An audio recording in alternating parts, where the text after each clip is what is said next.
SNX Marathi, Siddheshwar news express, सत्यासाठी SNX सोबत.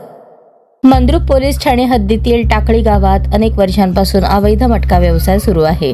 14 जुलै 2026 रोजी उपविभागीय पोलीस अधिकारी सोलापूर यांच्या कार्यालयाकडून टाकळी येथे छापा टाकला असता आरोपी सिद्धाराम जगन्नाथ झेंडेकर वय 53 याच्याजवळ कल्याण मुंबई मटक्यासंबंधी अंक आकडेमोड केलेली चिठ्ठी, 10,000 रुपये रोख रक्कम, सॅमसंग कंपनीचा मोबाईल आणि निळा पेन आदी साहित्य जप्त करून पोलीस शिपाई अनंत शिंदे, सध्या नेमणूक उपविभागीय पोलीस अधिकारी कार्यालय सोलापूर ग्रामीण यांच्या फिर्यादीवरून महाराष्ट्र जुगार प्रतिबंधक कायदा 1887च्या कलम 12A नुसार मटका एजंट सिद्धाराम झेंडेकर याच्यावर गुन्हा दाखल करण्यात आला आहे.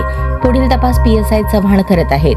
या अचानक झालेल्या कारवाईमुळे चर्चांना उधाण आले असून टाकळीतील मटक्याची संपूर्ण साखळी उघड करण्याची मागणी नागरिकांकडून होत आहे. स्थानिक नागरिक व मिळालेल्या माहितीनुसार टाकळी परिसरात अनेक वर्षांपासून मटक्याचा धंदा तेजीत सुरू असल्याचे सांगितले जात आहे. वरिष्ठ कार्यालयाकडून कारवाई होते तर मंद्रुप स्थानिक पोलिसांकडून कारवाई का होत नाही? स्थानिक पोलिसांचा अवैध व्यावसायिकांवर अंकुश राहिला नाही का, असा सवाल उपस्थित केला जात आहे. संबंधित बीटच्या कर्मचाऱ्यावर कारवाई होणार का, याकडे नागरिकांचे लक्ष लागले आहे.